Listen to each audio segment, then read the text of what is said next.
Muy buenas tardes a todos, a todas. Si les parece bien, aunque todavía algunos están llegando, vamos a comenzar para no eh, retrasarnos.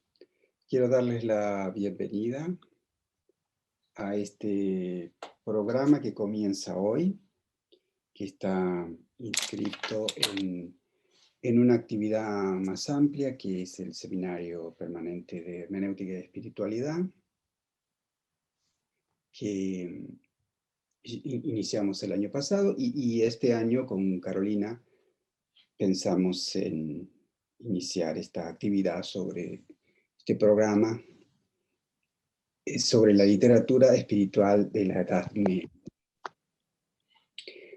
Porque yo voy a hacer una breve introducción. El término de literatura espiritual obviamente está vinculado a la idea de la espiritualidad. En realidad, el término espiritual es anterior al abstracto espiritualidad en el vocabulario que los cristianos fueron estudiando.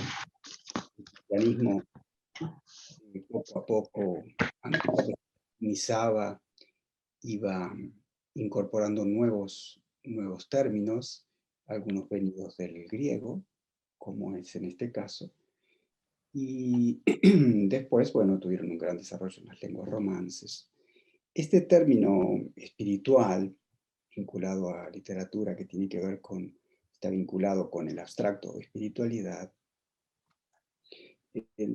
bueno, fue usado mucho por Tertuliano, por ejemplo, y tuvo al comienzo más o menos tres sentidos, pensando o sabiendo, o teniendo presente, que el origen está en un texto de San Pablo, de la primera carta a los Corintios, cuando San Pablo compara al hombre espiritual y al hombre carnal o corporal, que sería el neumáticos y psíquicos en griego. Ese neumáticos es el espiritual y que por eso fue traducido al latín por spiritualis o spiritalis, y de ahí deviene el abstracto spiritualitas o spiritalitas, espiritualidad. Más o menos tuvo en sus orígenes tres significaciones. Una primera significación religiosa, que tenía que ver con el modo de vida de la propia religiosidad. Un segundo sentido más filosófico, que estaba vinculado a un modo de pensar o también a un modo de vivir, y que se oponía a lo carnal, a lo material. Y un tercer sentido, que es más jurídico, y que se refería al orden espiritual y por tanto a las funciones eclesiásticas y a los actos sacramentales. Muy bien. La Edad Media desarrolló una profusa literatura, es decir, textos vinculados a lo que hoy llamamos literatura espiritual, que los alemanes fueron quizá quienes más dieron una seña, un rasgo, una característica a esto llamando Geistliche Literatura, literatura espiritual en la Edad Media, que tuvo muchos géneros, desde poemas, cartas, sermones. Los sermones fueron muy importantes, porque los sermones no solo eran sermones que se predicaban en las iglesias, en el oficio religioso, en la misa, en la Eucaristía o fuera, sino que también eran para ser leídos, o también se constituyeron los llamados sermonarios, que eran como ejemplos para que los sacerdotes puedan preparar sus sermones sobre la base de estos textos, pensando también que en la tradición estos sermones, sobre todo en algunas regiones de Europa, estos sermones eran escritos y leídos. Bueno, De modo que hubo esta literatura, esto que llamamos literatura espiritual, tuvo géneros diversos, tratados también, comentarios a las escrituras. Ahora, ¿por qué llamamos literatura espiritual a esto? Sabemos que es literatura porque son textos, ¿y por qué lo llamamos literatura espiritual? Bueno, hay un factor común que es lo que nos interesa, y es que estos textos fueron escritos en una estrecha vinculación con la propia vida de quienes los escribieron y a quienes estaban dirigidos. Y en este sentido, el término espiritualidad, es decir, que fueron escritos para promover una espiritualidad, un modo de vivir la propia religión, estos textos estaban vinculados a promover un modo de vivir, lo que podría llamarse un arte de vivir. Los alemanes han forjado el término Lebenskunst, es decir, un arte de vivir, un modo de vivir. En ese sentido, la así llamada literatura mística, que también es un género de este tipo de esta literatura, la literatura mística supone de alguna manera que lo que llamamos mística es un modo de vivir la propia religiosidad, la propia fe, la propia creencia. De modo que estos textos estuvieron fuertemente vinculados al vivir y estrechamente unidos a ellos, y por eso también fueron muchos de esos textos escritos para el gran público y escritos por diferentes escritores, sacerdotes, frailes, monjes, monjas, beguinas, que no eran estrictamente monjas, y es decir, por una pluralidad de personas que comenzaron a tratar de transmitir su experiencia y a tratar de promover un modo de vida, un estilo de vida. Es decir, trataron de pensar que la teología necesitaba ser encarnada y que la fe necesitaba ser encarnada en modos de vida. Vinculado, esto se vincula también a una larga tradición. Si ustedes recuerdan los textos de Pierre Hadot, que ha escrito mucho sobre la filosofía como modo de vida, y esta filosofía como modo de vida en la antigüedad tardía, piensen ustedes en Marco Aurelio, son textos que se escribieron y la filosofía se entendió como una manera de vivir y no tanto como una teoría. Bien, en relación a aquella idea, vieja idea de que la filosofía es una terapia del alma, es un modo de vivir la propia vida frente al desafío de la muerte. Bueno, esto es lo que más o menos denominamos nosotros literatura espiritual, y que en la Edad Media ha sido muy profusa y que generalmente no tiene un campo de estudio o un lugar de estudio privilegiado en nuestro ambiente. Los que iniciamos este programa no venimos de las letras, ni creo que vayamos a las letras. Más bien venimos de la filosofía o de la filosofía y la teología, como es mi caso. Y por tanto nos interesan estos textos en el contexto en que fueron creados, histórico, también en sus géneros propios, porque para entender los textos hay que entender el género propio, el lenguaje propio. Estos textos han sido todos escritos en otras lenguas, o en la lengua normatizada de la Iglesia, que era el latín, o comienzan a escribirse estos textos en las lenguas romances o en las lenguas vulgares, así llamadas, como es en este caso que vamos a iniciar hoy, el neerlandés, o también en el alemán, y también vamos a encontrar en el italiano.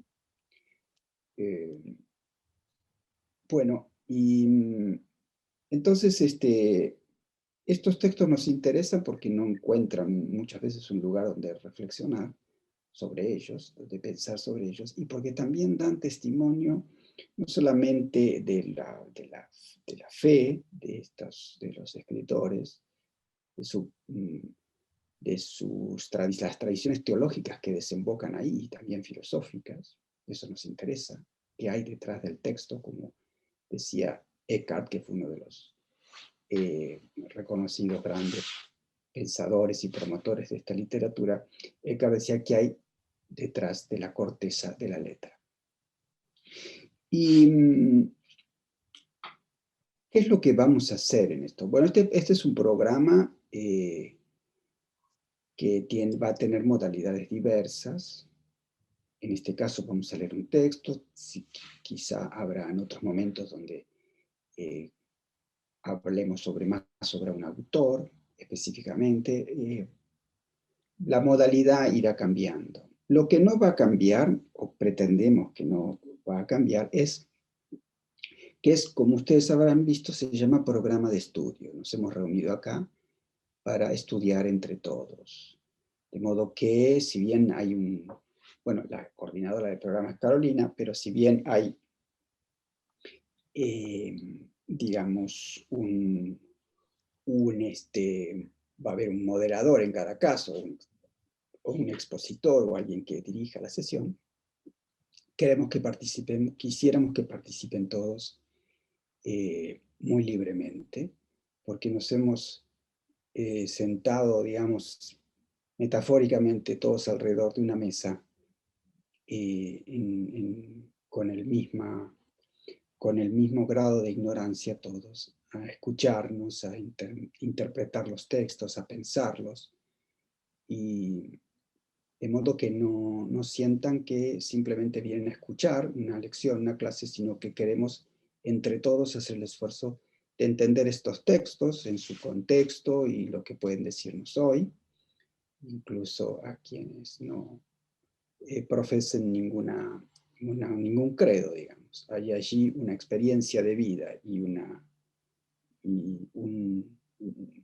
promover un modo de vida que nos permite ingresar a cómo pensaron esta gente, cómo vivieron, cómo entendieron o trataron de vivir mejor sus propias vidas. El texto que vamos a leer hoy ya lo saben ustedes, no voy a hacer más introducción a eso, simplemente quiero presentarles a Laura Carolina Durán, que ella es licenciada en Psicología por la Universidad de Aconcagua. Realizó una residencia interdisciplinaria de salud mental en Mendoza. No por eso se dedica a literatura espiritual de la Edad Media, sino porque luego estudió filosofía, es licenciada en filosofía por la Universidad de San Martín y es becaria doctoral por la Universidad de Buenos Aires. Participa de diversos proyectos de investigación en la Universidad de Buenos Aires, en San Martín, en la Universidad de El Salvador. Es autora de un libro intrigante, La música de las esferas, suena en los cielos, el lugar de la música en la antigüedad y el medioevo. Y también ha editado ya salió el libro, ya está está en edición. Está en impresión. Está en impresión. Cornelia, Claudia, Hortensia y Sulpicia, Mujeres de la Tardo, República Romana. Yo tuve el gusto de leer el original manuscrito, se los recomiendo. Y también diversos capítulos de libros, artículos. También es chelista, nació en Trevelin, eso no lo dice su currículum, y sus trabajos se centran en los periodos tardo, antiguo y medieval, ¿no? En relación con la temática de la espiritualidad, ha trabajado sobre todo autoras femeninas de la tradición mística tardo-antigua y medievales, y de hecho en el Seminario Permanente de Hermenéutica y Espiritualidad, que tenemos aproximadamente una reunión por mes. La próxima es el 18 de mayo y va a hablar un profesor español de Sevilla, uno de los grandes especialistas de la Alhambra, y va a hablar sobre esa cultura, la cultura árabe. Y después de esa va a hablar justamente Carolina en ese seminario ¿sobre qué vas a hablar? Sobre Hadewig, Margaret Poré y Matilde de Magdeburgo. Muy bien. Bueno, sin más, los dejo con Carolina y cuando me digas yo pongo las transparencias. Sí, si quieres ya Muy bien. ponga Power, Carlos. Bueno, buenas tardes, buenas noches a todas, a todos. Gracias por estar acá, por interesarse. Bueno, primero, antes de ir al texto, quería hacer alguna contextualización un poco del momento específico en el que vive Beatriz y de su vida. Este periodo, digamos, el siglo III en particular, si bien ya hay algunos elementos también del siglo XII, por supuesto, ha sido caracterizado como la teología, digamos, producida en este tiempo se ha caracterizado como teología vernacular, porque a diferencia de lo que venía pasando con las producciones textuales anteriores, florecen los escritos en las distintas lenguas, algo que mencionó Carlos.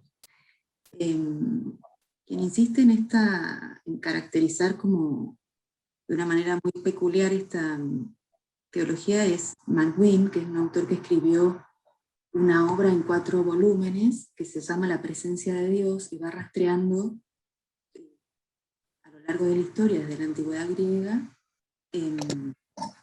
los textos que hablan de la unión con la divinidad.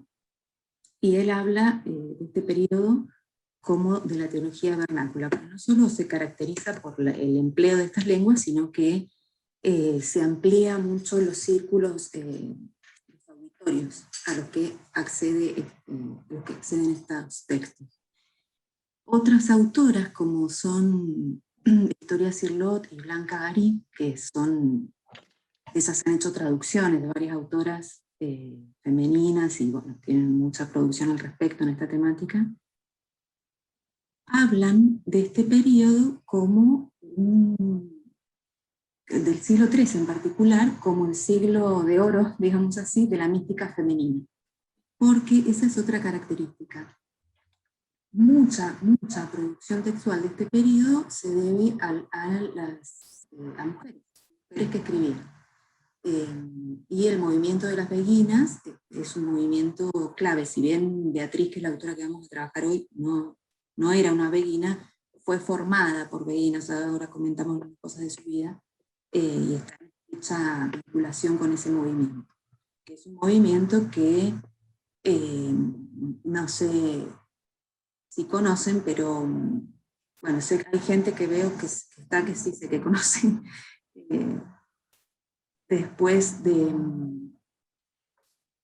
la condena de Margarita Poré y que fuera quemada en la hoguera, se prohíbe, un par de años después, en un concilio, el concilio de Vienne, se prohíbe el movimiento de las beguinas, es condenado, digamos, y no se permite más la circulación. Hay todo un problema también, digamos, en relación a la institución eclesiástica, con el tema de los textos en lenguas vernáculas, porque si bien la propia institución necesitaba la gente ya hablaba en otras lenguas, entonces necesitaban servirse de estas lenguas para llegar a la gente, también eran vistas como sospechosas, de ahí que de casi todas las obras que se conservan, hablo de las obras femeninas, ¿no? De mujeres, escritas por mujeres, casi todas tienen una temprana traducción al latín, y varias de esas hay escritas sobre ellas una vida que está escrita en latín, como es el caso de Beatriz, que vamos a ver algunos fragmentos.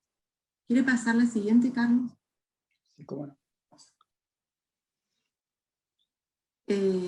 No, la otra. Bueno, acá está.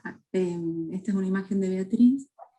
Vivió en Brabante, en Bélgica, ahí están los años, entre 1200 y 1268. Y de ella tenemos esta obra, que son las 7 formas de amor, y la vida de Beatriz, que es un escrito anónimo, escrito unos años después de su muerte.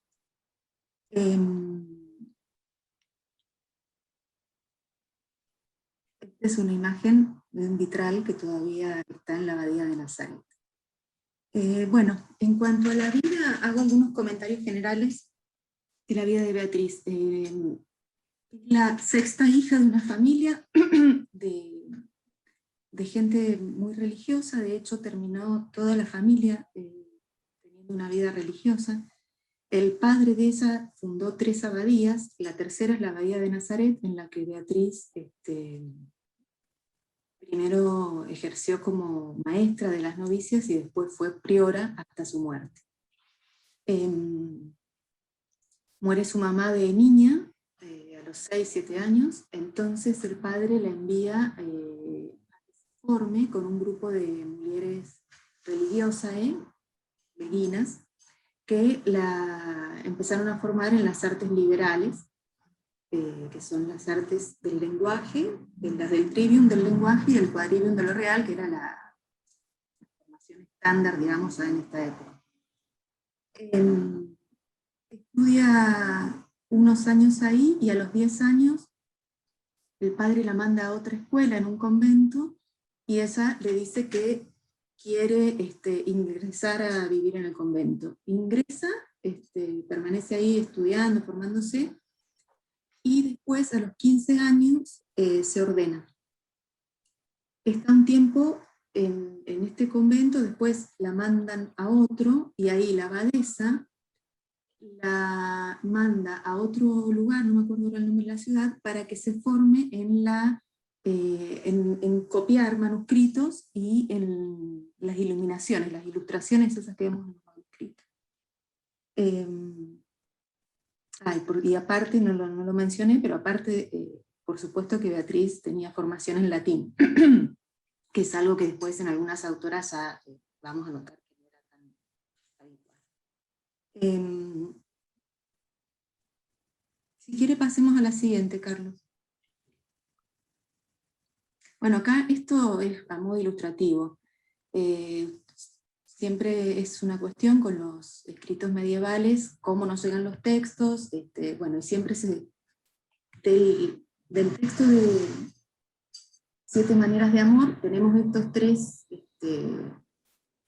cuadraditos, estos que están acá cuadrados abajo, W, H y B, esos son los 3 manuscritos que conservan el texto completo.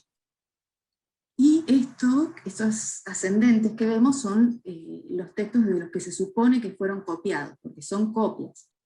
Hay toda una cuestión que es que estos textos no tienen el nombre de la autora. Tienen el texto entero, del que vamos a revisar nosotros de 7 maneras, pero... se escucha cortado, dicen, no sé si tendré mala conexión. Te escucho bien.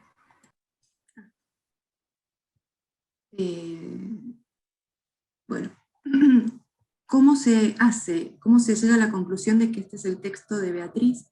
Porque cuando se conoce la vida de Beatriz, el escritor de la vida, que es un anónimo también, hay uno de los textos que tiene una firma, pero en general se considera que es anónimo, copia, como parte del último libro del que habla de Beatriz, copia gran parte del texto de las 7 maneras de amor. Y recién, en el año 1925, 26, no me acuerdo exacto, Ruypens atribuye el texto a Beatriz, y bueno, de ahí se ha seguido estudiando y hay acuerdo en que el texto pertenece a Beatriz. Pero fíjense durante cuánto tiempo no se supo a quién pertenecía este texto. Pasemos a la siguiente, Carlos. Bueno, esto también es para mostrarlo nada más. Esta y la siguiente son imágenes de los manuscritos con los que trabajó Ruypens para hacer la edición. Estos son los manuscritos. Bueno, y acá este es otro manuscrito, que es un manuscrito iluminado, ilustrado, que en ese detalle, ahora lo vemos, esta es Beatriz, el texto explica que esta es Beatriz, y bueno, acá está María sosteniendo al niño y ella está arrodillada. Pasemos a la siguiente, no me acuerdo qué otra más había acá.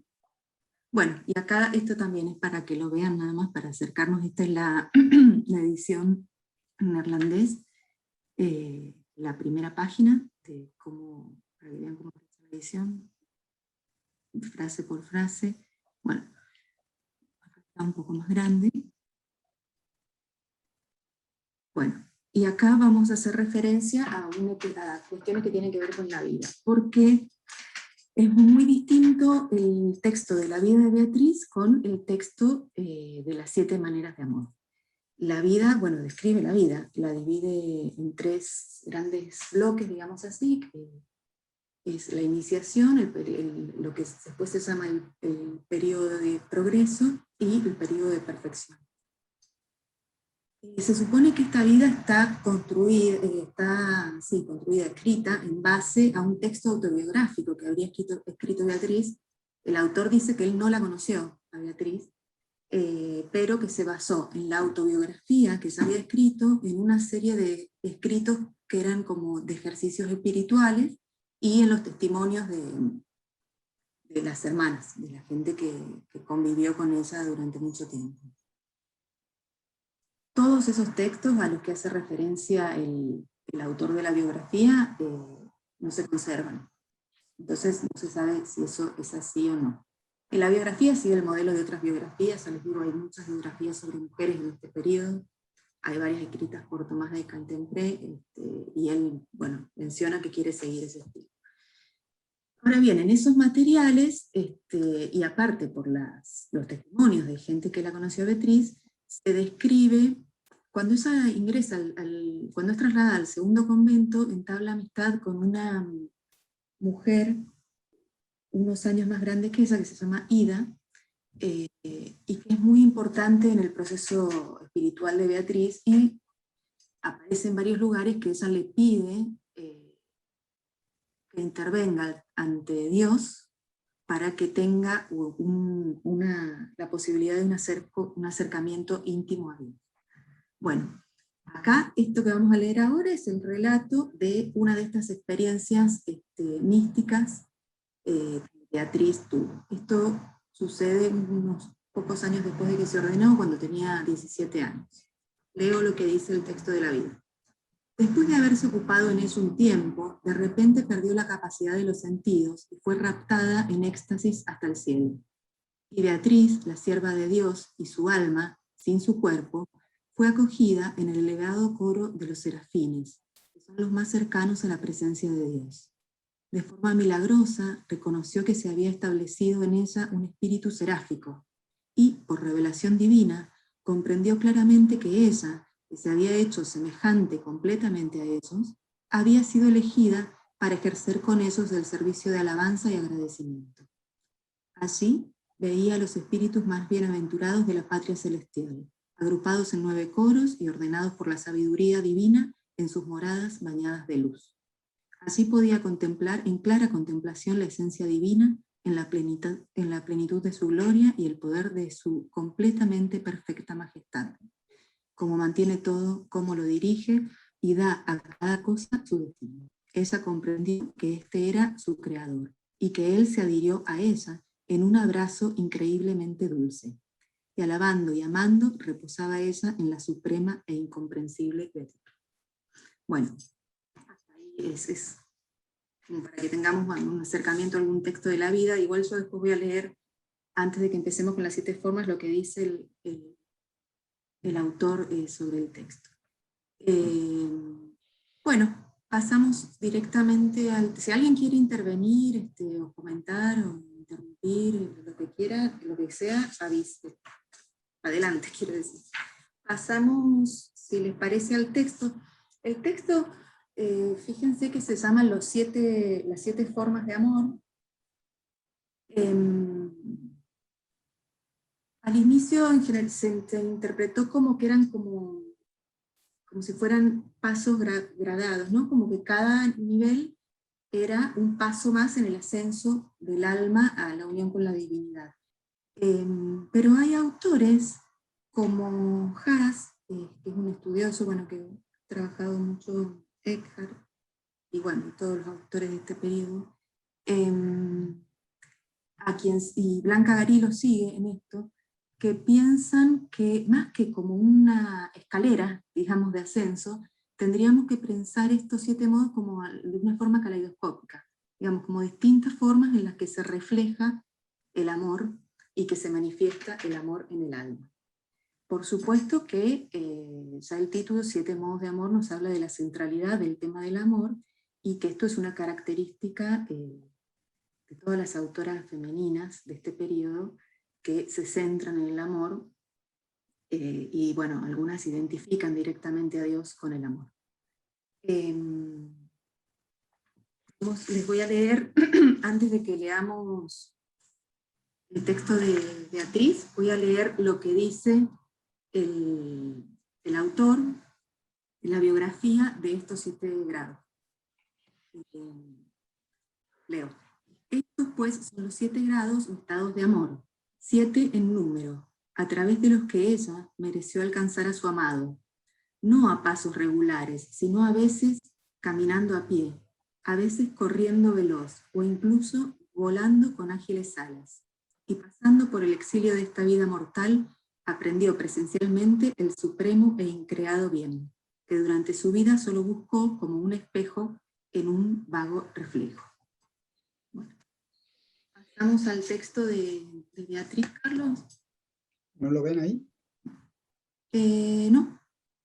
Bueno, un momento. Vamos a ver. Si me tienen un poquito de paciencia. Voy a cerrar primero este.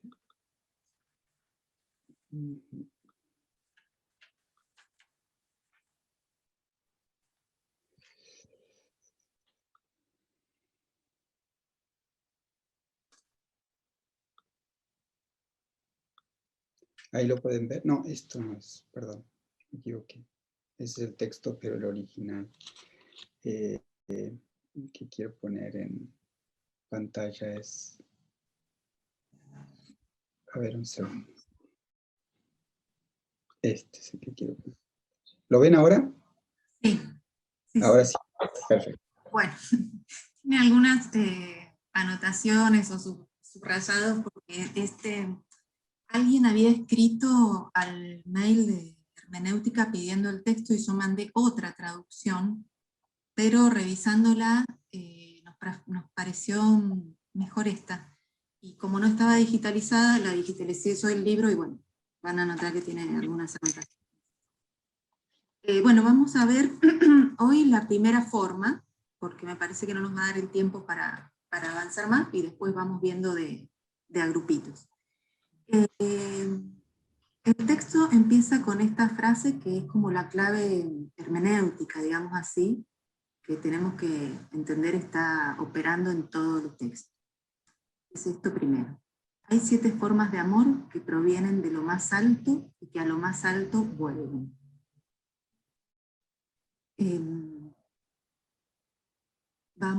Leemos la primera forma. La primera forma es un deseo que procede activamente del amor. Largo tiempo debe reinar en el corazón antes de que pueda vencer todo obstáculo, y debe obrar con fuerza y reflexión, y crecer con valentía mientras dura este estado. Bueno, vamos a ir haciendo algunos comentarios, no solo del contenido, sino de la forma de escribir, para que parece que esto nos muestra cómo el texto está pensado en su estructura y en su contenido por la autora. En general, cada forma la presenta así, con una introducción en donde plantea como el tema que trata esa forma de amor que va a describir. Y después hace una explicación de cómo explica un poco más esto y cómo se siente el alma en ese estado. Entonces, la primera forma, vieron que dice, es un deseo. Podríamos resumir, como si le ponemos un titulito a cada forma, esta podríamos titularla así: amor es deseo, amor como deseo. ¿Sí, alguien habló? No. Bueno. A mí lo que me parece, Carolina, que sí. También lo que vos dijiste de esa clave, que está en los primeros 3 versos del texto. Y para mí la clave allí está en que provienen de lo más alto y que a lo más alto vuelven, digamos, en el sentido de que el amor es pensado como como un don, ¿no? Como un don que viene y que eleva. Es decir, que el amor no es pensado primariamente o frontalmente en su origen como un esfuerzo ético, moral, simplemente. Lo que requiere, lo que va a requerir, es la aceptación, la apertura a este don que arriba. Y eso que vos dijiste anteriormente, referido a lo que San Juan, en la primera carta de San Juan, que define a Dios como amor, ¿no? Dios es amor. De modo que el amor es ese don que viene y que eleva, pero que en definitiva es, es un don, pero es el mismo Dios que viene y eleva, y por eso lo que refería en esa descripción de la vida, que ese abrazo de Dios a Beatriz, digamos, en esa imagen que intenta referir a la unidad buscada, deseada y proferida o predicada para otros, ¿no? Es decir, es un texto que intenta promover esto, ¿no? Por eso me parece que muy bien lo que vos decías, que la clave está en esas primeras tres versos para entender de qué hablamos, del amor, que estamos hablando fundamentalmente en este contexto de un don que hay que recibir y que incluye en una dinámica. Sí, nada más eso. Quería resaltar lo que dijiste. Sí, y eso que estoy diciendo lo vamos a ver después, no tanto en esta primera, pero en la segunda va a aparecer como muy explicitado lo que usted estaba como formulando. Muy, muy explicitado. Bueno, sigo leyendo de esta forma. Este deseo nace evidentemente del amor mismo. El alma buena, que quiere servir fielmente y amar en toda verdad, se deja arrastrar por el anhelo de obtener y guardar la pureza, la libertad y la nobleza con que Dios la ha creado a su imagen y semejanza, algo que necesita de nuestro amor y protección. Bueno, leo hasta ahí ese pedacito y comentamos un poquito. Bueno, esta sección, como les decía, es como que es una explicación de la primera formulación que hizo, que es lo que leímos recién, de la primera forma, y que es la forma de trabajar que tiene en general Beatriz. Formula, después hace una ampliación, digamos, de la explicación, y después va agregando los sentimientos del alma o diversas cosas. Fíjense que habla del alma buena que quiere servir fielmente. Esto lo que nos indica es un alma que está entregada a las virtudes, al ejercicio de las virtudes y al cumplimiento de la ley, de las leyes religiosas, y que esa es la forma de guiarse, y por eso es un alma buena, es un alma madura moralmente, por decirlo así. Pero lo que nos transmite esta primera forma de amor, que el sufrimiento del deseo en el alma, es que esto no le alcanza al alma, sino que necesita algo más.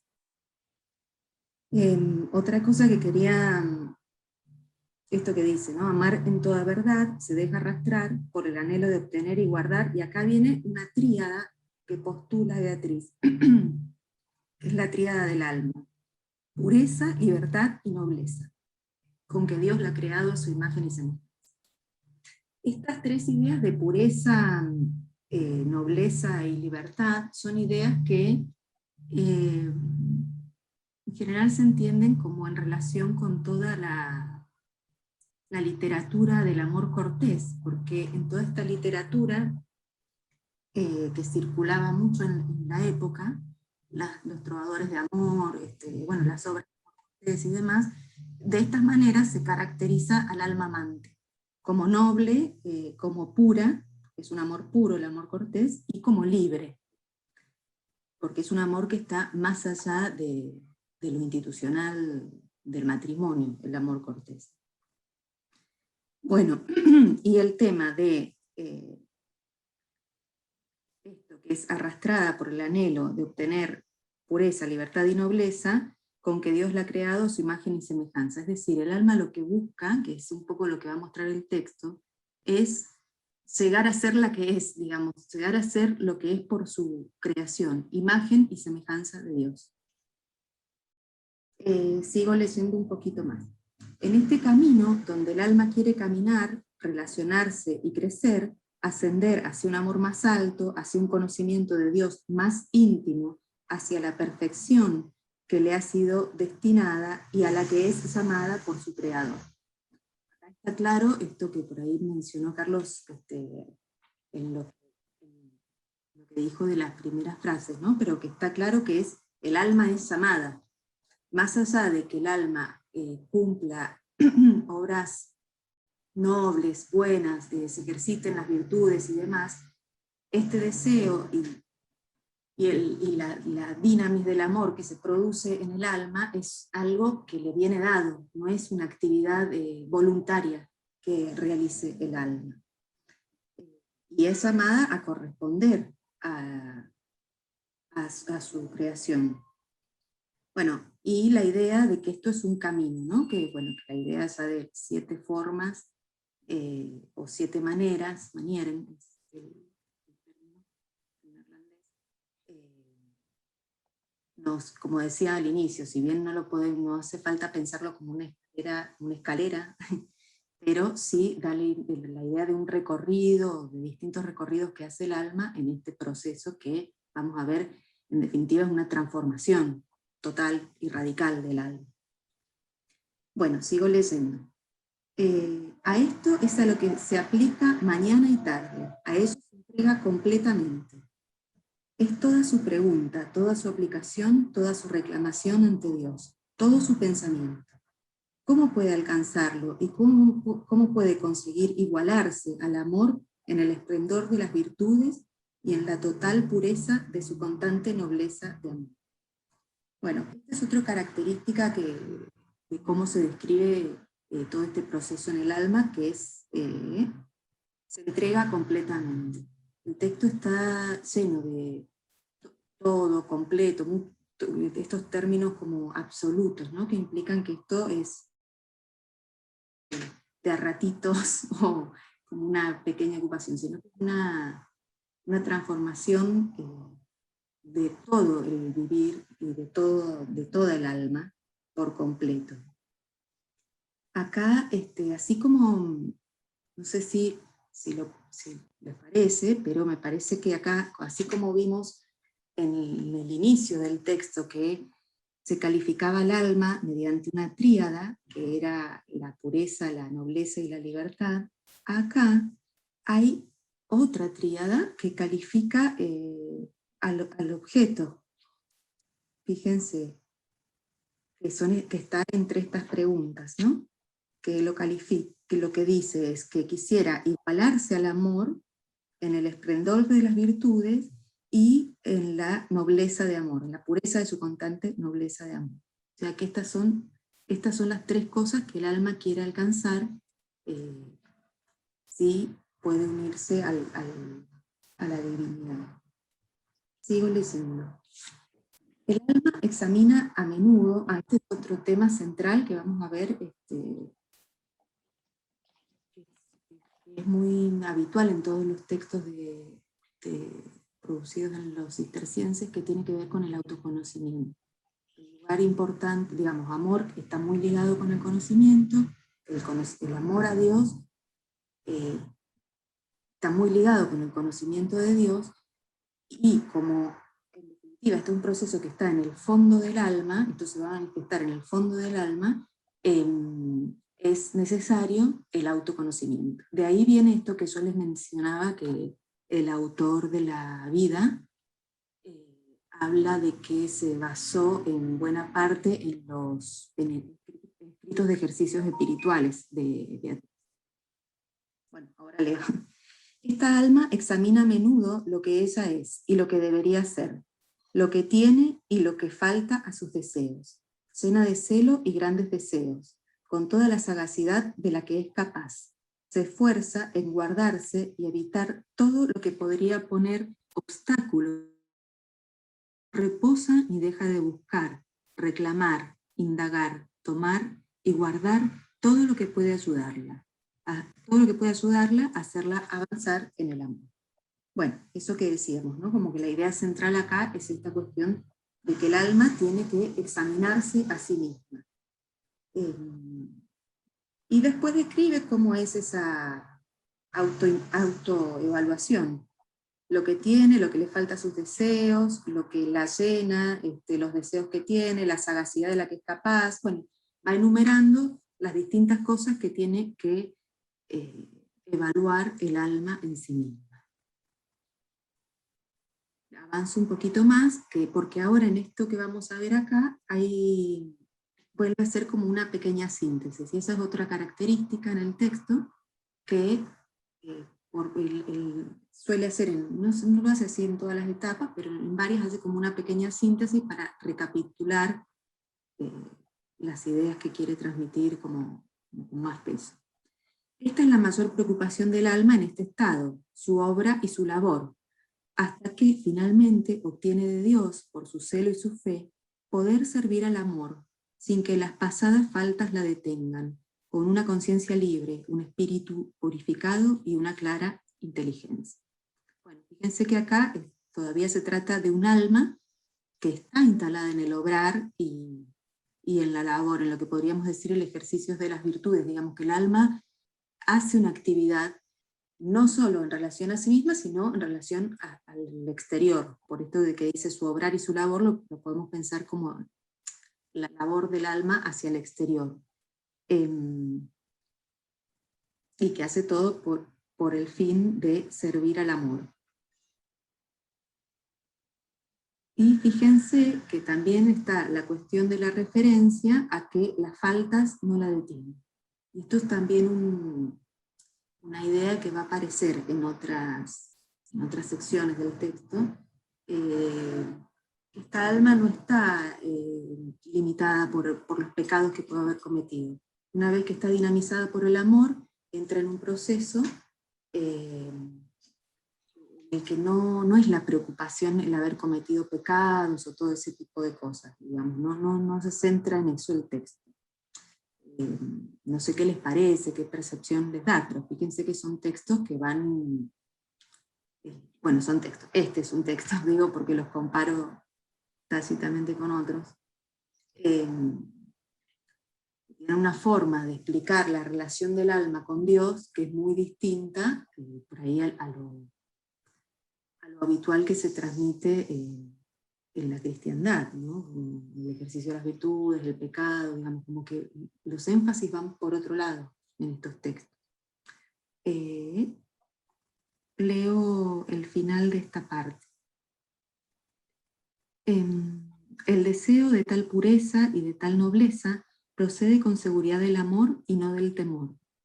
Este nos hace actuar y soportar el sufrimiento, tomar o dejar las cosas para evitar la cólera divina, los juicios de este justo juez, los castigos eternos y los males temporales. Bueno, ahí la idea central es esta. ¿Cuál es la idea central? Que esto no obedece al temor. Acá el temor no es lo central, el temor a los castigos, los posibles castigos, sino es el deseo de pureza y nobleza que proceden del amor. O sea, es muy insistente cómo es el amor el que dinamiza todo el proceso, no el temor al castigo. Bueno, y leo la frase final. El amor solo busca la pureza, la alta y suprema nobleza, que él es por esencia, y a los que se dedican a él les enseña a vivir también de esta manera. un poco me parece lo que planteaba Carlos al inicio, ¿no? Que cómo esto es una forma, todo en definitiva de lo que se trata es de una enseñanza de cómo vivir. Es una forma de plantear cómo se debe vivir. Y en este caso, bueno, Beatriz insiste en que esto se debe que tiene que ver con el amor como la forma principal y definitiva de entender la relación con la divinidad. Bueno, esa es la primera, ahí terminamos la primera. No sé si avanzamos con la segunda o... No, yo tengo varias preguntas, y así Bueno, animo a preguntar, porque la idea es que cuanto más participemos, mejor. sí, Mira, sí, claro. la primera pregunta que tengo es, ¿cómo ves el vínculo entre el deseo y el amor? Y el amor en el texto, ¿no? Sí, Utiliza un término, el término original es que está vinculado a la raíz beguirde, digamos, es decir, que también se utiliza para el deseo más carnal, digamos, ¿sí? claro. La pasión, ¿sí? Sí, sí. Y ¿cómo ves vos que esta era la relación entre deseo y amor? Porque es muy interesante en el texto. Eso te pregunto. Primero, tengo otras cosas, pero...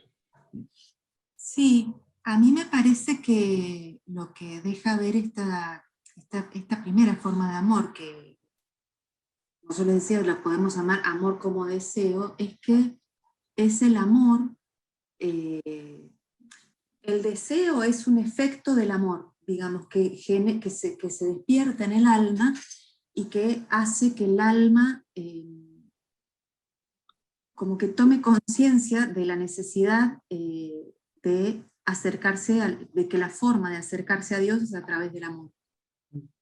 Pero el deseo es algo que... En el 48, en el parágrafo, en la línea 48 dice, el deseo de tal pureza y de tal nobleza procede con seguridad del amor. Es decir, que es el amor, Sí. es que es ese don que despierta el deseo. Uh-huh. Eso Sí. entiende, pregunto, ¿no? Si es así. Y entonces ese deseo, el amor como don, despierta un deseo, pero ese deseo redunda en el amor, es decir, en la apertura para que ese amor crezca, digamos, para que ese amor se Uh-huh. convierta en un modo de ser, ¿no? ¿Sería un poco así? Sí. Sí, sí, sí, me parece que sí, que tiene que ver con lo que un poco usted mencionó en relación a esa frase programática que podríamos decir que está al inicio, que es como un salir para volver al mismo lugar. Parece que el deseo justamente es despertado por el amor para que el alma pueda volver al amor o profundizar en ese amor. Sí, Ahí, parece que es interesante eso porque yo no estoy del todo convencido de que el texto en general insista en el ejercicio de las virtudes y el cumplimiento de la ley.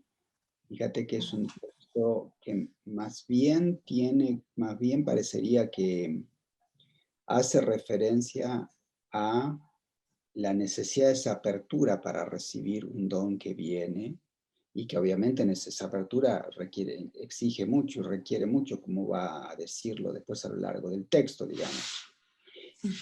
Pero como más quitar obstáculos que hacer esfuerzos, ¿no? Más quitar obstáculos que eso va a estar, me parece a mí, muy resumido en esa expresión que yo, si no me equivoco, es la primera que lo dice, que es el amor sin por qué, ¿no? Sí, creo que es la sí, primera. sí, sí, es fantástico eso. Maestre Eckhart lo recoge mucho eso. Maestre Eckhart nace en 1260, unos pocos, así que cuando ella muere, Maestre Eckhart tenía 8 años. Y él recoge de esa tradición esta idea del sin por qué, ¿no? Pero lo aplica a la vida en general. Y me parece que en ese sin por qué está también esta idea de que no es el ejercicio, no es el esfuerzo, no es lo que va a transformar nuestra vida, sino la apertura a un don que viene, que después exigirá todo lo otro, pero tiene como otro significado, ¿no? Sí, totalmente de acuerdo. Por eso yo mencioné, por ahí no lo dije muy claro, pero al inicio de esta primera forma, esto de atenerse a la ley, digamos así, no le alcanza al alma, porque el alma se ha manifestado el deseo y la ha dinamizado hacia ese amor, entonces esto es insuficiente.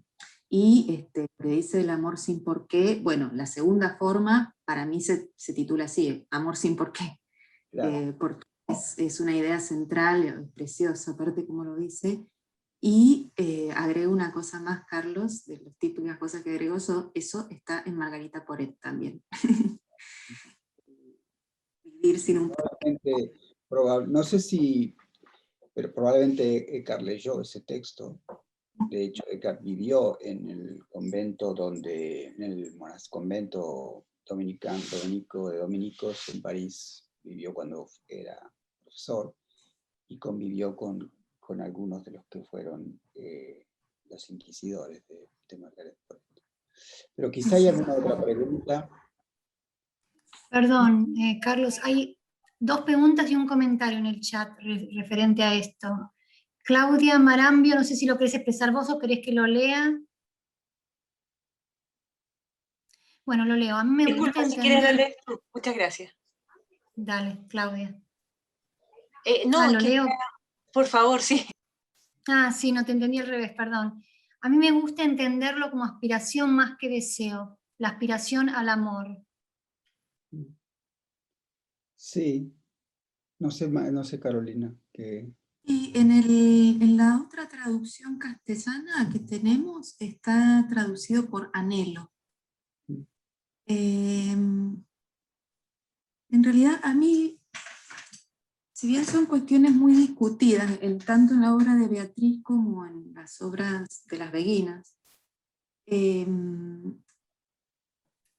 a mí me parece que el término deseo permite dejar esta cierta como ambigüedad, si podemos decirlo así, en relación a una cuestión más de la experiencia amorosa. A ver, los ecos, por decirlo así, de las referencias a la corporalidad en la experiencia amorosa. Por otras, ya vamos a ver otras referencias que se hacen más adelante, y yo les digo, son temas discutidos en general en las obras de estas autoras, porque están cargadas de elementos abiertamente eróticos. Entonces, en ese sentido, me parece que el término deseo, no sé cómo les suena a ustedes, cómo les llega, digamos.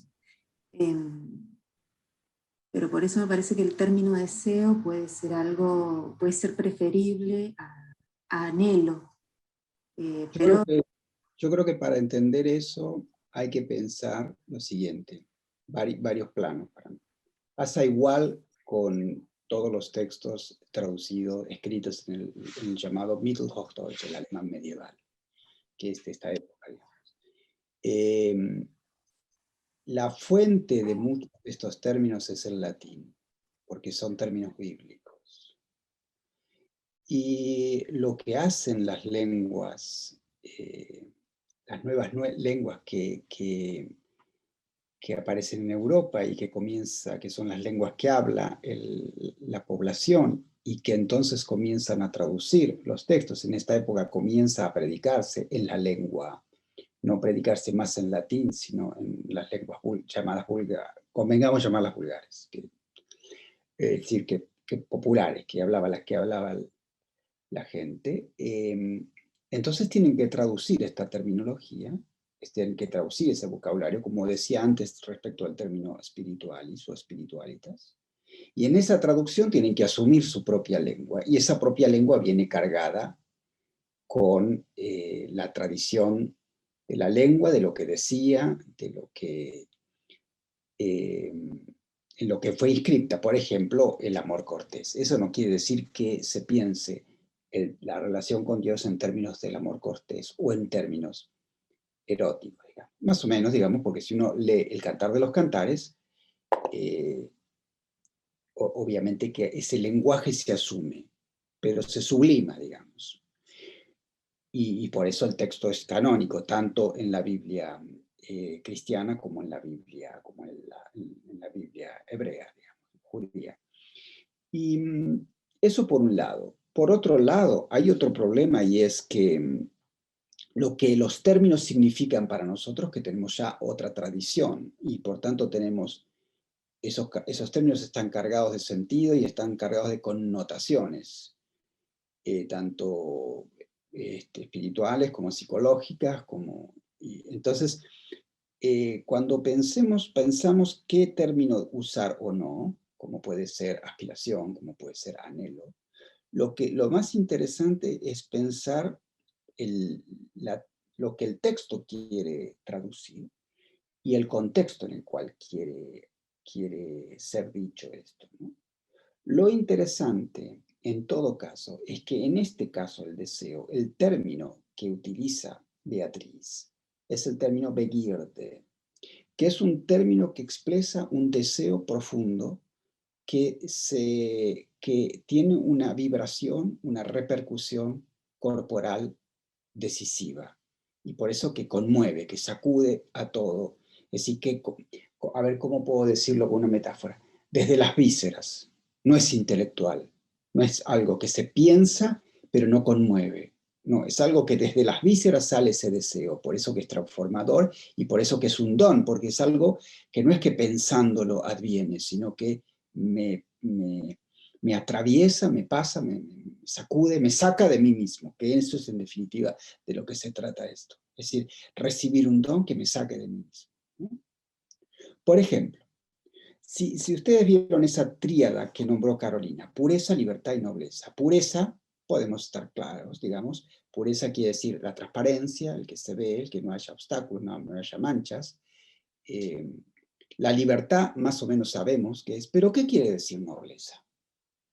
¿Qué quiere decir cuando Beatriz habla continuamente de tal nobleza? Solo podemos entenderlo por referencia al amor cortés, es decir, a ese modo en la Edad Media que se pensaba el amor en los términos de la corte, de las diversas cortes. Algún día podemos hablar de esto. A mí me parece que eso sería, no quiere decir que no asuman ese vocabulario, incluso en algunos casos que no asuman, como el caso también de Margaret Porete, que conocía esa literatura y que asuma cierto estilo al respecto, pero lo que está pensando es algo diferente. Fíjense, el término nobleza probablemente esté vinculado a un texto del Evangelio de Lucas, capítulo 19, parágrafo 12, versículo 12. Ese texto es la parábola de los talentos.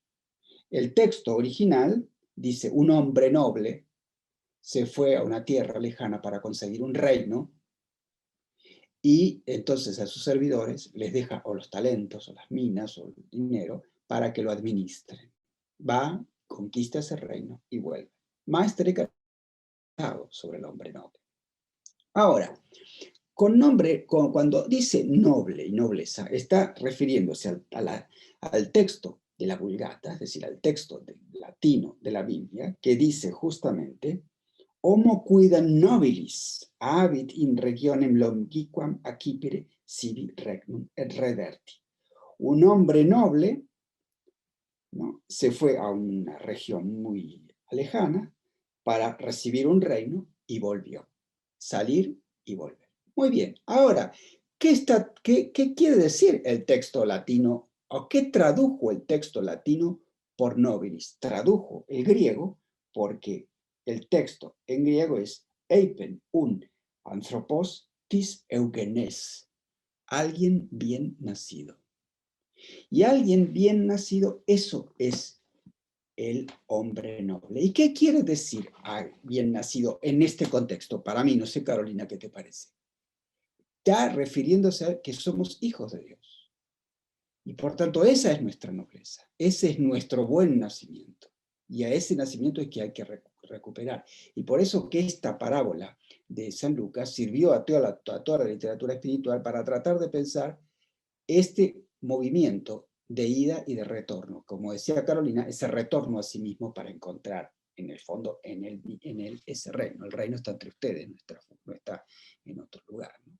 A mí me parece que ese problema de cómo traducir tiene, digamos, todos estos planos, y por eso en estas lecturas interesa un poco leer la tradición que está detrás, el problema filológico que hay, pero también el contexto y qué es lo que el autor está tratando de decir con el lenguaje que tiene en sus manos, ¿no? No sé, Carolina, ¿qué te parece? Sí, de acuerdo, por supuesto. Sí, por supuesto, están como asumidos textos, porque bueno, también esto, yo no lo mencioné porque lo vamos a ver más adelante. Hay referencias como muy directas, por ejemplo, al texto del Cantar, de los Cantares, y recordemos que es un texto que en el siglo XII fue muy comentado, y Beatriz pertenece a una tradición que leía las obras de Bernardo de Claraval, por ejemplo, los comentarios que escribió sobre el Cantar, y que es un texto que se iniciaron los comentarios desde muy temprano, la escritura de comentarios al Cantar de los Cantares, con Orígenes, creo que Orígenes el primero que escribió un comentario, y que ahí ya está esta idea que nosotros vamos a ver acá. En general se entendía que el Cantar hablaba de la relación de Cristo con la Iglesia, pero en Orígenes se hace un movimiento, una reinterpretación, en el que se dice que se instala esta idea, que es la que van a trabajar todos estos autores posteriores, de que está hablando de la relación del alma con Dios. Esta forma de plantear la relación del alma con Dios como la relación de dos amantes se inicia ahí. Y bueno, ¿no? Está, dice Carlos, asumido en esta tradición, que en realidad, en definitiva, son distintos elementos que lo que quieren transmitir es la idea central que tiene el amor en la experiencia de Dios para esta autora, y bueno, para muchas autoras y autores de esta tradición. Pero sí, coincido, y gracias por los comentarios filológicos más esclarecedores que yo hice, pero sí estoy de acuerdo con el planteo, sí. Sí, yo mencioné lo del amor cortés, pero por supuesto que no es la única. Yo entiendo que es un poco como lo plantea Carlos, ¿no? Que son cuestiones que están asumidas porque es la cotidianidad en la que viven. Entonces, bueno, es parte de la cultura, digamos así, y de los elementos que tienen para poder expresarse estas autoras. Yo esto no me olvidé, creo que no lo dije, pero este es el primer texto conservado escrito en lengua vernácula o vulgar. En realidad lo presentan siempre como el primer texto. En realidad hay quienes presentan la obra de Hadevik como el primer texto porque eran contemporáneas. Y no tenemos, no está la fecha, digamos, como de cuando este libro se terminó de escribir tal día. No, esos datos no los tenemos. Bueno, y Hadevik era contemporánea de Beatriz, bueno, sabemos mucho menos de su vida. Pero en general se lo presenta como el primer texto escrito en esta lengua. Entonces, ¿qué es lo que quiero decir con eso? Que hay un esfuerzo muy grande de la autora por escribir en su lengua y no escribir en latín, que eso lo podría haber hecho porque conocía el latín. Hay algunas frases, después lo vamos a ver, que dejan latín en el texto. No sé si hay alguna otra pregunta. Sí, Carlos, acá en el chat la leo. Es una pregunta muy interesante. ¿El amor es un sentimiento? Sí, lo hice yo, perdón. Sí, ¿cómo estás? Buenas noches. Hola, buenas noches. Gracias, ¿cómo estás? Gracias porque es muy lindo esto. Yo preguntaba si no es un sentimiento, porque si es un sentimiento, el sentimiento es el que genera el deseo. Y el deseo, ella lo define más arriba, me parece, que a mí se me fue un poco, pero en la idea de la lealtad y el servicio. No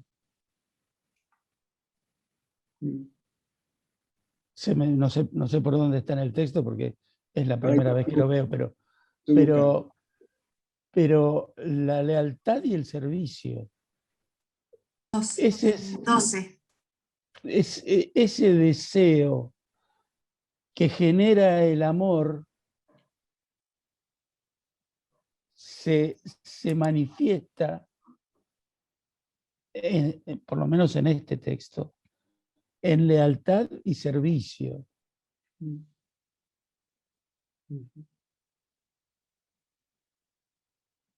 Pero la pregunta original tuya es respecto del sentimiento, si es un sentimiento o no. Si es un sentimiento, sería entonces la razón por la cual genera el deseo, pero Yo justamente quería que se discutiera eso.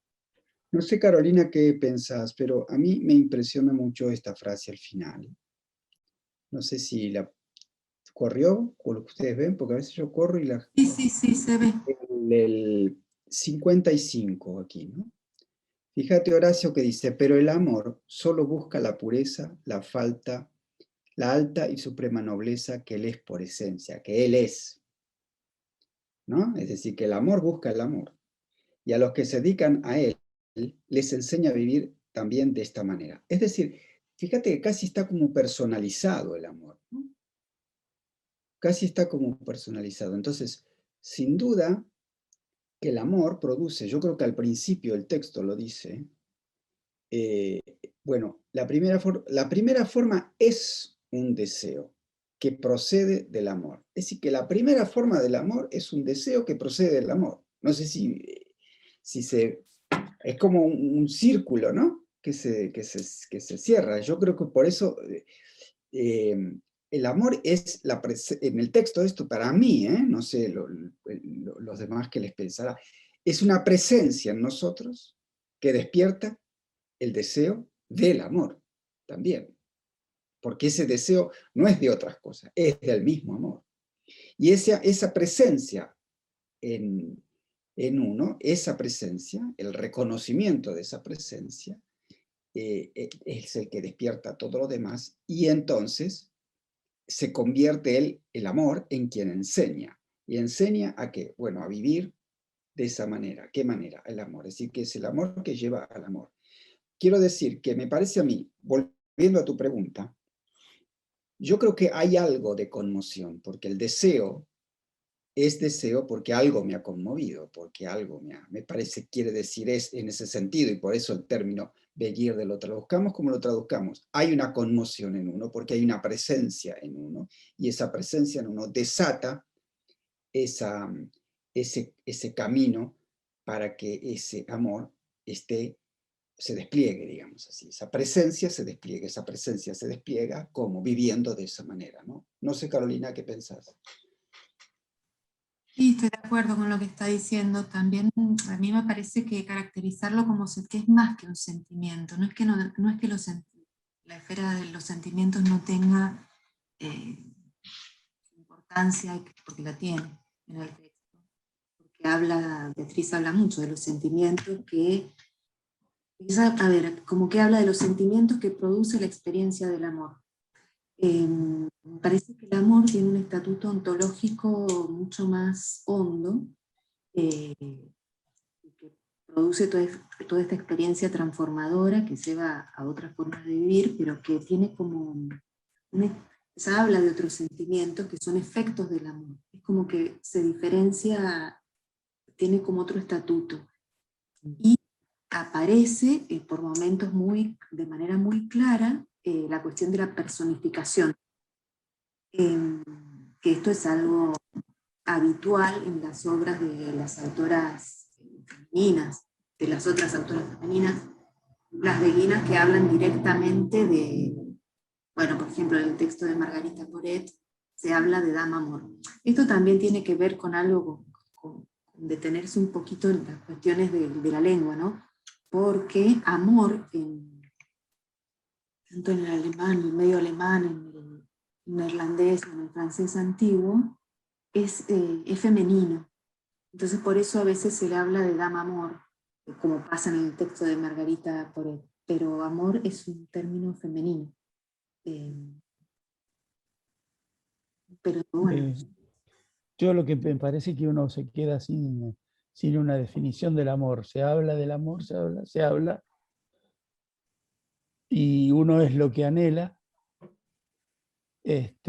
o lo que desea, pero no hay una definición que a uno lo deje tranquilo o conforme. A mí me parece que justamente el texto de Beatriz lo que hace, por eso se llama las 7 formas de amor, porque no hay distintas formas. Eso es lo que presenta, es justamente esto, las distintas formas del amor. El amor es una experiencia que aparece, se presenta, irrumpe. Mirá la pregunta que hizo Verónica. Pero que tiene distintas maneras. Entonces por ahí, de ahí la sensación de que falta una definición de amor. Porque sí, aparece expresado de distintas maneras. No hay una única definición de amor. Perdón, Carolina, relacionado con lo que estás diciendo, hay una pregunta en el chat de Verónica Velasco y dice, ¿el amor es Dios? Sí. Bueno,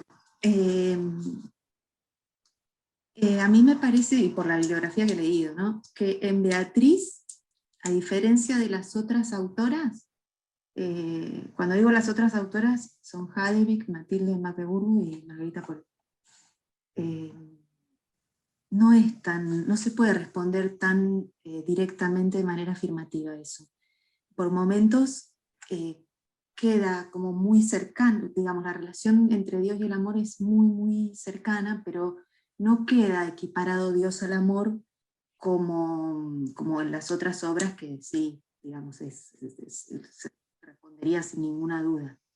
En esta obra de Beatriz es como más espinosa, me parece, esa cuestión. Hay una frase, no me acuerdo en cuál, en que dice que todo es amor y que Dios es amor, pero no, en general pareciera haber una diferencia, ya lo vamos a ir viendo, que se ve más en las siguientes maneras, ¿no? Por ahí en esta no aparece todo, pero que no es tan fácilmente identificable, sino que el amor dinamiza el proceso que lleva a la unión con la divinidad, pero se mantiene más, en este texto, a mi criterio, y ya les digo, en base a bibliografía también me guío, se mantiene más diferenciado el Dios del amor y Dios del alma, digamos, no hay una fusión como, a mí me parece que es más fácil ver la fusión del alma con la divinidad. En este texto de Beatriz no es tan así. Igual, muy bien la pregunta, Vero, porque es una de las primeras cosas que yo me pregunté cuando leí por primera vez esto. Me parece que es como clave poder ubicar eso, si hay una identificación de Dios con el amor o no, y si hay una fusión del alma o un tipo de unión del alma con la divinidad, de qué tipo de unión estamos hablando. Son como problemas que... De todas maneras me parece que no se puede olvidar que está el texto de Juan, ¿no?, de la que comentaba antes. Sí. Que, digamos, esa identificación de Dios. Dios es amor, ¿no? Me parece Sí.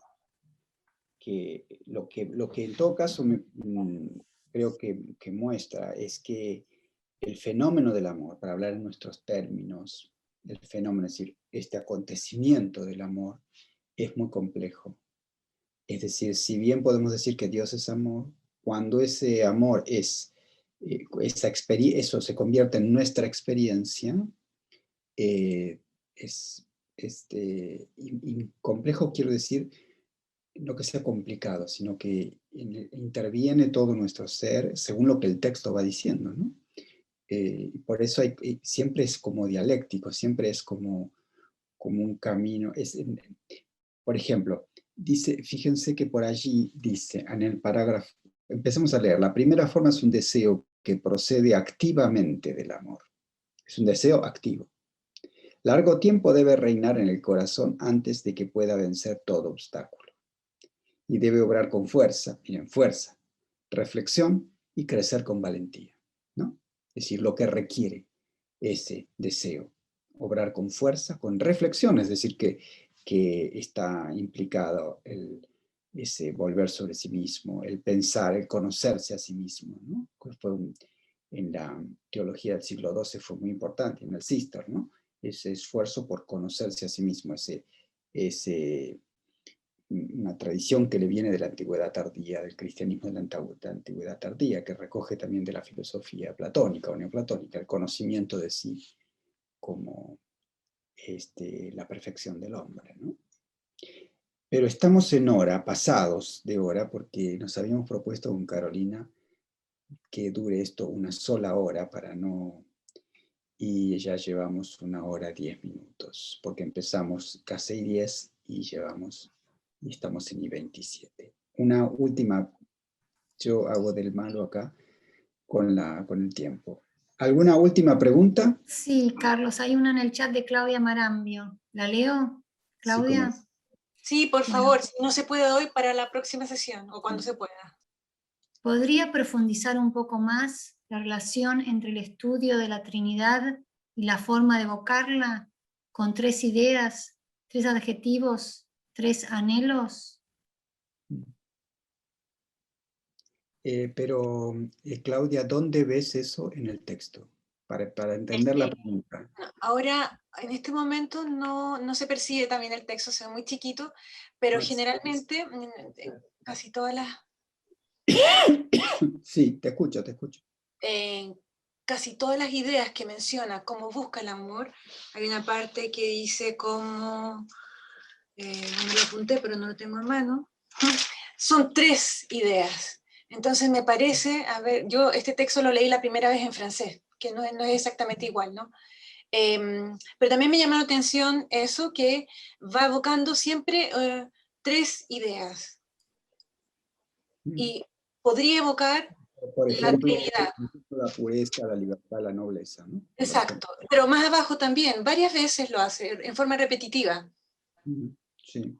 ¿Es por eso quiere demostrarnos algo más? ¿Quiere compartirnos la idea de que Dios tiene estas 3 caras, algo así? Es una buena pregunta. Lo que Yo pasa... no, diga, Carlos. ¿Cómo? ¿Qué? No, iba a comentar algo, pero comente usted. Dale. No, dale. No, en relación a alguna bibliografía secundaria que hay sobre el tema, podría acercarse como una respuesta afirmativa a lo que vos decís, porque los autores o las autoras que han trabajado la obra de Beatriz la vinculan principalmente con una forma de amor trinitario y destacan elementos como cómo está presente eso en el texto. Yo no sé si están presentes, pero bueno, hay bibliografía, después te lo puedo pasar si te interesa, que destaca ese aspecto en el pensamiento de Beatriz. Yo no sé, a mí no me termina de convencer del todo, pero bueno, hay gente que... Perdona, lo planteé porque yo vengo de las letras, entonces por eso lo planteé, porque me llamó la atención que en forma repetitiva son 3, es como si quisiera enviar a través del mensaje otros mensajes más. Muchas gracias. Sí, Claudia, yo creo que hay algo de eso, ¿no? Lo que pasa es que habría que, después cuando le terminemos de leer el texto, quizá lo podemos ver con un poco más de claridad. Sin lugar a duda que el esquema trinitario funciona en todo el pensamiento teológico o espiritual, no solo en la Edad Media, digamos, que esa tríada que constituye la Trinidad siempre, a partir de eso está pensada la psicología humana, a partir de eso está pensado el espíritu del hombre, la creación, de modo que eso tanto es que uno podría decir no, sin duda buscar y encontrar en la teología medieval cómo es pensado el ser mismo, es decir, cómo la metafísica es pensada desde la Trinidad, ¿no? Es decir, desde el misterio de la Trinidad o desde el dogma trinitario, ¿no? Y quizá en ese sentido entonces habría que ver pureza, libertad y nobleza. Es que cada uno de ellos hace referencia a una de las personas de la Trinidad o solo el modelo funciona, en el sentido de que toda la creación tiene como modelo un modelo constitutivo trinitario, es decir, de tres elementos que funcionan en lo que se llama la perijóresis, en un circuito entre ellos, ¿no? Habría que pensar más en el texto mismo cómo pureza, libertad y nobleza juegan entre ellos. Esto se me ocurre decir. No te respondí nada, pero me parece que la pregunta vale la pena sostenerla a lo largo de toda la lectura, ¿no? Es decir, ¿en qué medida? Porque ese Dios, que es amor, es un Dios trinitario. Y por tanto, si esa presencia de Dios, si la presencia del amor en nosotros, o en el alma, como dice allí, es la presencia de Dios, esa presencia es una presencia trinitaria, es una presencia de tres elementos, que es dinámica, que es, ¿no? Bueno, estamos, Carolina, estamos en hora. Muy bien. Solo decirles lo siguiente. Vamos a reunirnos cada 15 días, ¿sí? Vamos a tratar de dedicar más o menos 3, 4 encuentros a este texto y después cambiaremos de texto. Y respecto al horario, las posibilidades, ¿cómo era, Carolina, que habíamos quedado? No, habíamos pensado también de acuerdo a cómo les convenga, por ahí se puede adelantar un poco el horario si les parece muy tarde. Lo que podemos hacer, yo lo que les sugiero es que puedan escribirnos al mail a qué horario les conviene, si es este, si les conviene más temprano, a partir de hoy, y sobre la base de eso decidimos y organizamos para el próximo encuentro. Lo hicimos así porque bueno, era un poco también el horario que podíamos nosotros y también respecto de las otras actividades del centro. Y en segundo lugar y último, es agradecerles por la participación. Me parece que eso es fundamental, para que todos participemos. Cuando yo era chico, jugaba, no sé, Horacio, seguramente que jugaste a la pirinola. ¿Jugaste a la pirinola, Horacio? ¿Sí? Carlos Almeida seguro que jugó a la pirinola. Sí, claro. Sí, Digo sí. que la pirinola, porque una vez lo expliqué en clase y todos me miraron como de qué está hablando este anciano. ¿De qué? ¿No? Bueno, la pirinola se giraba así, se tiraba, que era como un trompo que tenía como un trompo que tiene muchas caras, y una dice, toma uno, toma dos, pero hay uno que dice, todos tienen que poner algo, ¿no? Un poroto jugamos nosotros cuando era chico. Y entonces, en este modo de trabajar, si todos ponen, todos pueden sacar. Es decir, que cuanto más uno participa, pregunta, todos podemos sacar más. Esto no es una cátedra sublime, sino que es un estudio donde todos estamos en la misma. Es como la mesa de, ¿cómo era? Del rey Arturo, que eran todos igual. La mesa redonda era, ¿no? Del rey Arturo, todos eran iguales. Acá somos todos iguales, y como son textos que tienen que ver con la experiencia, si cada uno trae su experiencia para leerlo, es mejor. Muchas gracias. Buenas noches. Muchas gracias. Gracias, Carolina, y nos vemos en 15